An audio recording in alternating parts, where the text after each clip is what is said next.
Hello everyone, welcome back to my next vlog. म भर्खरै आएको अलमोस्ट 10:30 भइसक्यो घर आउँदा आउँदा गाडी पनि त्यस्तै प्याक थियो अनि त्यसपछि लास्टै ट्राफिक आज चाहिँ किनभने भोलि क्यानाडा डे छ अनि सेलिब्रेसनहरू ट्राफिक त्यसपछि म आउँदा आउँदा एउटा बाटोमा चाहिँ एक्सिडेन्ट भयो होइन अनि त्यसपछि त्यहाँबाट 5 मिनट पछि फेरि तल आइपुग्दा फेरि त्यहाँ एउटा चाहिँ सम पुलिस थिङ्स त्यहाँ चाहिँ एउटा एरेस्ट हुँदै थियो एकजना केटा चाहिँ यहाँ चाहिँ यस्तो कुराहरू भइरहेको हुन्छ so let's jump on the point भर्खरै आएको छु लास्ट भोक लाग्छ राति खाजा पनि लिएर गएको थिएन आज खाजा खाजा त्यस्तै भयो किनभने आज suppose to get something from the management side we got it like donuts and coffee but it won't help us anyway खाना रेडी छ बुढीले खाना बनाएर गइसकेको थियो बिहानै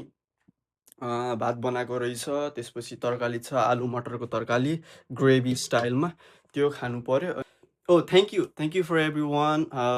Those who watch my videos, supports me from the last 2019.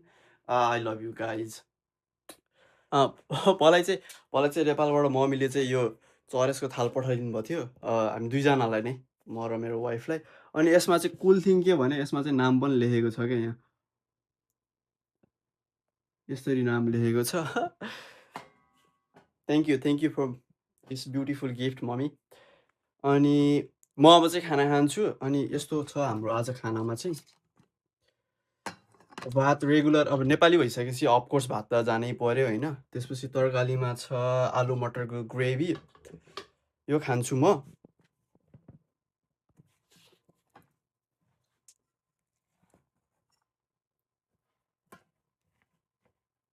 अब आज आज म काम गरेर आएँ अनि भोलि चाहिँ मेरो बिदा छ आई मिन राति चाहिँ बिदा छ होइन अब यस्तो भेजा हुन्छ यो स्केजुअलमा यस्तो माझमा बिदा परेपछि विकको यदि विकेन्ड्सको लगातार बिदा पऱ्यो भने चाहिँ वाइल्ड मजा हुन्थ्यो किनभने लङ विकेन्ड हुन्थ्यो र पो यसो बाहिर साहिर जाम भन्न नि हुन्थ्यो होइन अब स्केजुअलको माझमा बिदा पर्दा यस्तो हेडेक हुन्छ अब बेलुका हामी नाइट सिफ्ट गर्ने जो पनि छ दे क्यान रिलेट इट होइन रातभरि काम गरेर आयो अनि दिउँसो सुतिरहेको हुन्छौँ अनि त्यसपछि फेरि बेलुका अथवा साँझमा उठेर नुहाइ गरेर अनि फेरि ब्याक टु वर्क हुनु पर्यो तर आज के भइदिन्छ आज काम गरेर आएँ अब दिउँसभरि सुत्न पनि मन लाग्दैन अलरेडी आज यस्तो एक्टिभ छु नि अहिले यति एक्टिभ छु तर मसँग यति धेरै काम गर्नुपर्ने छ यति धेरै छ पाइलअप भएर बसेको कामहरू अब खाना खान्छु अनि त्यसपछि त्यसमा लगभग लगभग अलमोस्ट थुप्रो कामहरू छ गर्नुपर्ने क्लिनिङदेखि लिएर होइन त्यसपछि भाँडा माझ्नु त्यसपछि त्यो गार्बेजहरू फाल्नुपर्ने लास्टै धेरै कामहरू छ सो मैले चाहिँ के विचार गरिरहेको छु भने पहिला यो सब कामहरू भ्याउँछु खाना खाएर अनि त्यसपछि एउटा 30 मिनट्सको न्याप जस्तो लिन्छु अनि त्यसपछि उठेर चाहिँ अनि अरू कामहरू गर्नु पर्ला भनेर सोचिरहेको छु लेट्स सी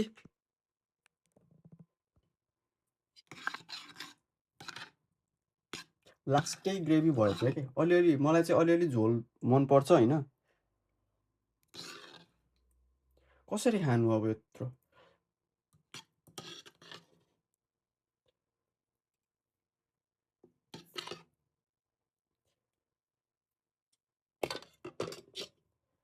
मलाई मलाई कतिजनाले म्यासेज गरिरहेको हुन्छ कि नेपाल कहिले आउने भनेर नो क्लु जुन दिन आउँछु त्यसपछि भेट्नुपर्छ तर आउँछु भनेर बसिरहेको छु यो दसैँसम्ममा चाहिँ आउँछु कि भनेर बसिरहेको छु लेट्स सी अब नेपाल आउँदा पनि मोस्ट अफ द फ्रेन्डहरू सबै अपलोड गरिसकेको हुन्छ अनि साथी नै हुँदैन क्या यस्तो भेजा हुन्छ तर एक दुईजना साथीहरू भयो भने चाहिँ वाइल्ड रमाइलो हुन्थ्यो सिन्स 2072देखि अथवा त्योभन्दा अझै अगाडिबाट हामीसँगै पढेको साथीहरू चाहिँ अझै पनि नेपालमा छ दुई तिनजना साथीहरू छ I wish I could meet them होइन अनि त्यसपछि ट्रिप्सहरू एक दुईजना साथीहरूसँग त अझै पनि कन्ट्याक्टमा हुन्छ आइरन नो म चाहिँ सानैबाट चाहिँ थोरै डिफ्रेन्ट खालको थिएँ किनभने नो बडी एक्सेप्ट मी टाइपको आई फिल द्याट वे होइन I don't want explain myself but anyway The point is, I'm going Nepal very soon, अनि I want to celebrate a lot of things. यस्तो दामी दामी ठाउँहरू आइरहेको छ अहिले होइन,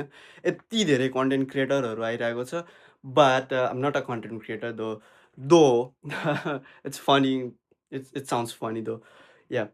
अनि साथीहरूसँग भेट्ने, त्यसपछि रमाइलो गर्ने, यस्तो यस्तो मिस हुन्छ नि कहिलेकाहीँ त अपलोड बसिसकेपछि। अनि अलमोस्ट लगभग 4.5 इयर्स भइसक्यो होला म यहाँ क्यानाडा आएको।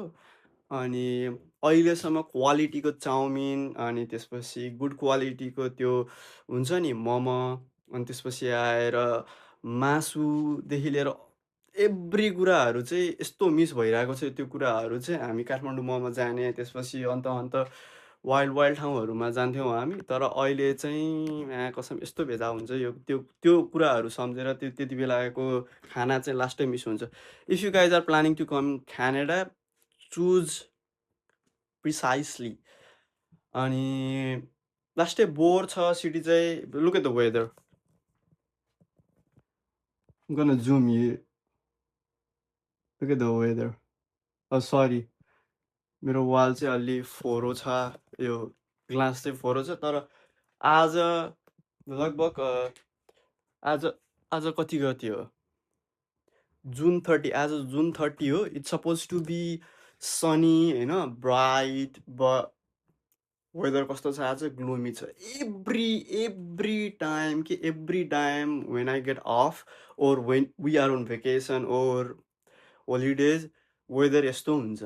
अनि न बाहिर जान मन लाग्छ, अनि मोस्ट अफ द टाइम घरभित्रै बस्यो, चिया खायो, गफ गऱ्यो। In in in a sense त्यो फन हो, तर एक्लै हुने मान्छेहरूलाई चाहिँ अलिक अप्ठ्यारो हुन्छ जस्तो लाग्छ। काम काम काम काम काम, जति बेला पनि काम, अनि नो फन टाइपको जस्तो लाग्छ। अब म त्यति धेरै बाहिर पनि निक्लिदिनँ, अनि मसँग त्यस्तो कार पनि छैन, अनि मोटरसाइकल अथवा मसँग भनेको यही स्कुटर हो, इलेक्ट्रोनिक स्कुटर, दिस वान। अनि बाहिर निक्लिने अप्ठ्यारो हुन्छ। If you guys are planning to come to Canada, choose. But यहाँको बेनिफिट चाहिँ मलाई चाहिँ अति दामी लाग्छ। धेरै कुराको बेनिफिटहरू छ, जस्तो पिआरको। म भन्न चाहिँ भन्दिनँ चाँडो समयमा पिआर बन्छ भनेर, तर बन्न चाहिँ बन्छ। If you find the correct pathway, you will get a permanent residency after 4 years. या यदि 2 वर्षको कोर्समा आउने हो भने पनि 2 वर्ष पढ्नु पर्यो।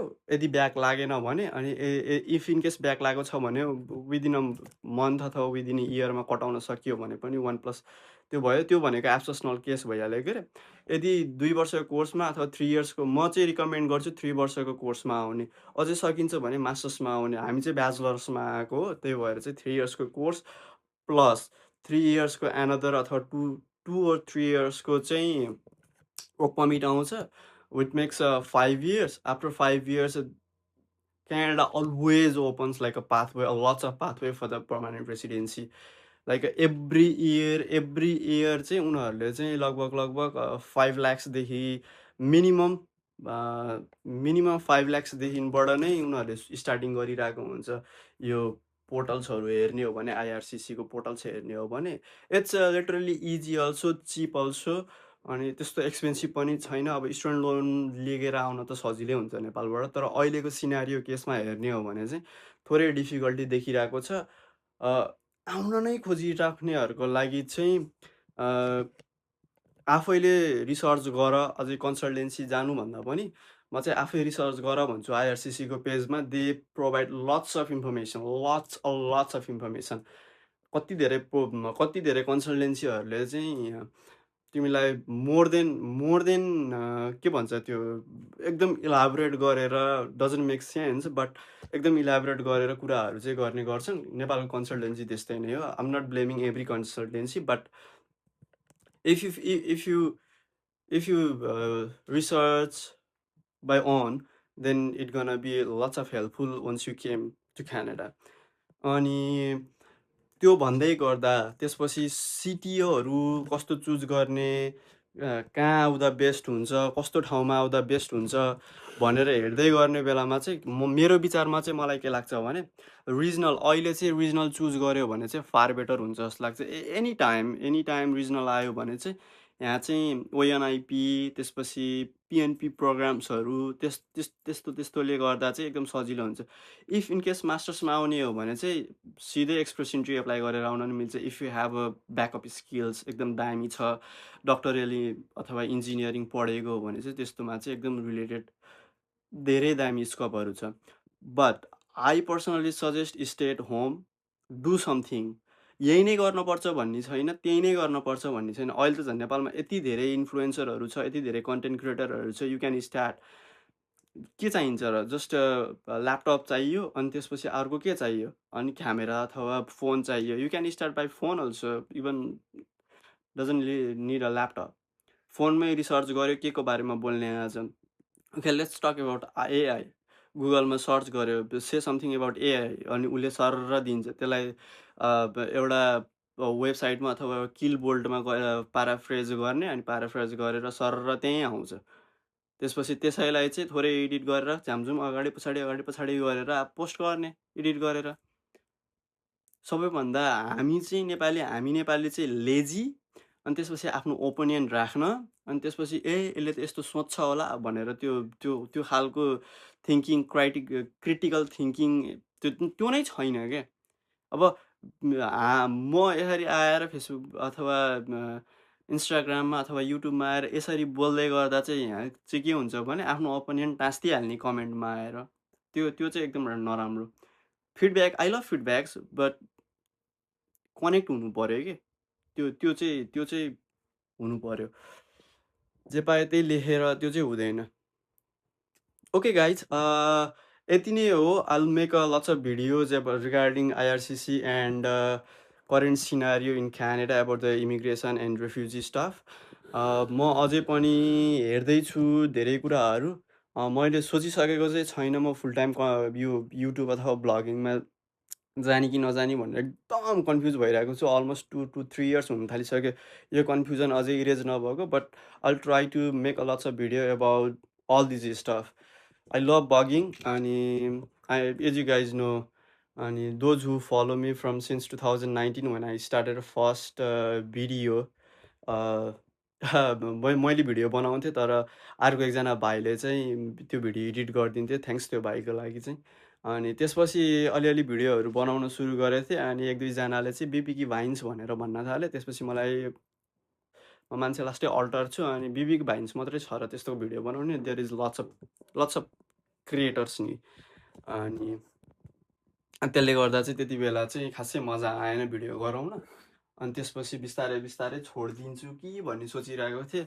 After coming to Canada then I realise कि होइन, मसँग 5-10 मिनट गरेको टाइमहरू हुन्छ। आई जस्ट क्लिक इट अनि पछि कुनै स्पेयर टाइममा चाहिँ एडिट गर्छु भनेर सोचिरहेको थिएँ। लास्ट 2 इयर्स त्यही नै गरिरहेको थिएँ। तर के भइदियो, एडिट गर्ने बेलामा कसरी गर्ने, कहाँ गर्ने, के बोल्ने के नबोल्ने, अनि त्यसपछि चाहिँ अनि के भइदियो चुनाव हुन थाल्यो। अनि त्यसपछि त्यहाँ पनि झोले सोले यताउता अक्रम बक्रम आउनु थाल्यो। अनि त्यसले गर्दा चाहिँ माइन्ड डिस्टर्ब भयो। अनि अहिले चाहिँ नयाँ गभर्मेन्ट आएको छ so called. It won't gonna affect anyone by the way, but कसैको मेन्टालिटी चेन्ज हुन्छ भने चाहिँ द्याट्स होप फर गुड। त्यही नै हो। अब सबैजनालाई चाहिँ फोकस गर्नु पर्यो एउटा कुरामा। अनि त्यसपछि let's dive into the some projects.